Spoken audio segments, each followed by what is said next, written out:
Hello friends, welcome to Sutapa's kitchen. আজকে কিন্তু আমি চাল কুমড়ো এই দেখো কি সুন্দর ডুমো ডুমো করে কেটে নিয়েছি।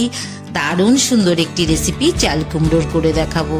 জলের মধ্যে প্রথমে একটু ভাপিয়ে নিচ্ছি। এটা কিন্তু আমাদের ভীষণ পছন্দের একটি রেসিপি। আমরা মাঝে মাঝে এভাবে করে খেয়ে থাকি, খুব ভালো লাগে। তোমরা সবাই কিন্তু করে দেখতে পারো। একটু তেল দিয়ে দিলাম কড়াইতে। ওদিকে কিন্তু চাল কুমড়োটা অনেকটাই কিন্তু আমার ভাপানো হয়ে এসছে। সামান্য তেলে কিন্তু বেশ কতটা 2 চামচ মতন মৌরি নিয়ে নিলাম।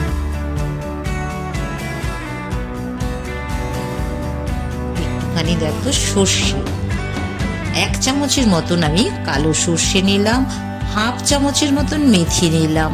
তাহলে রেশিওটা তোমরা ভালো করে বুঝে নাও। 2 চামচ মৌরি, 1 চামচ কালো সর্ষে, 1/2 চামচ মেথি আর 3টে শুকনো লঙ্কা আমি একই সাথে ভেজে নিয়েছি। মেথিটা কিন্তু তোমরা পরিমাণটা কম দেবে, না হলে কিন্তু তেতো হয়ে যাবে। মেথিটা তোমরা তোমাদের ইচ্ছে মতন 1/2 থেকেও কম দিলেও কোনো ক্ষতি নেই, কিন্তু বেশি দেবে না। একটু জল মিশিয়ে আমি যে ভাজা মশলা যেটা ভেজে নিয়েছিলাম সেটা কিন্তু রেডি করে নিলাম। 2 চামচ মতন পোস্ত দিলাম আমি। এই যে দেখো, এটা কিন্তু আমার চাল কুমড়োটা বয়েলড হয়ে গেছে। 60% মতন আমি কিন্তু একে বয়েলড করে নিলাম। একটু হাত দিয়ে দেখিয়ে দিলাম, দেখেই বুঝতে পারছো আমার কিন্তু বয়েলড পুরো রেডি। 1 চামচ মতন লবণ দিয়ে দিলাম। সামান্য একদম 1/4 চামচের মতন কিন্তু আমি একটু হলুদ গুঁড়ো দিলাম। ছোট্ট চামচটার 1/2 চামচ।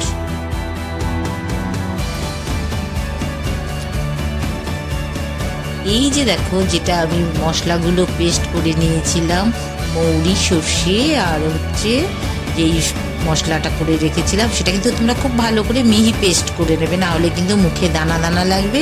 সেই মিহি পেস্টটা একটু সাথে 2টো লঙ্কা মেশানো। এই যে পোস্ত বাটা যেটা করেছিলাম, সেই পোস্ত বাটাটাও কিন্তু একইভাবে এর সাথে মিশিয়ে দিলাম। এবার দেখো, 1/4 বাটির মতন 3 চামচ আমি দই ক্র্যাশ করে নিয়েছি। দইটাও কিন্তু মিশিয়ে দিলাম। তাহলে 3টে মশলা আমি তেলে ভেজে পেস্ট করে দিয়েছি। পোস্ত 3 চামচের মতন পোস্ত বাটা দিলাম, আর 3 চামচ দইটাও ফেটিয়ে নিয়েছি। সমস্ত মশলাগুলো কিন্তু আমি এটার সাথে একই সাথে মিশিয়ে নিলাম। কড়াইতে সামান্য একটু বাটার দিয়ে দিলাম। বাটারটা যখন ফ্রাই হয়ে আসবে তখন কিন্তু আমি এর সাথে সামান্য একটু সাদা জিরে ফোড়নে দিয়ে দিলাম। 1/2 চামচের মতন সাদা জিরে দিলাম। 2টো শুকনো লঙ্কা দিলাম ফোড়নের জন্য। খুব সুন্দর বাটারের সাথে একটা দারুণ সুন্দর কিন্তু গন্ধ বেরোচ্ছে। প্রয়োজনে তোমরা বাটারটা আরেকটু বেশিও ব্যবহার করতে পারো। এবার যেটা আমি বয়েলড চাল কুমড়োটাকে সমস্ত মশলা দিয়ে কিন্তু রেডি করে রেখেছিলাম, সেটা কিন্তু এই বাটারের সাথে মিশিয়ে দিলাম। এই রান্নায় সামান্য পরিমাণ তেল, ঘি, বাটার যেটা তোমাদের ইচ্ছে সেটা তোমরা মেশাতে পারো। বাটি ধোয়া জলটাও আমি দিয়ে দিলাম, কিন্তু খুব বেশি কিন্তু তেল, ঘি, বাটারের দরকার পড়বে না। 1 চামচ বাটারই কিন্তু যথেষ্ট। আমার কিন্তু রেসিপিটা এইভাবে করেই মিডিয়াম ফ্লেমে গ্যাসের এভাবে করেই কিন্তু একটু বয়েলড হলেই রেডি হয়ে যাবে। পোস্ত দেওয়া আছে বা দই দেওয়া আছে, খুব বেশিক্ষণ কিন্তু এটাকে বয়েলড করার কোনো দরকার পড়বে না। দেখেই বুঝতে পারছো আমার কিন্তু রেসিপিটা রেডি হয়ে আছে।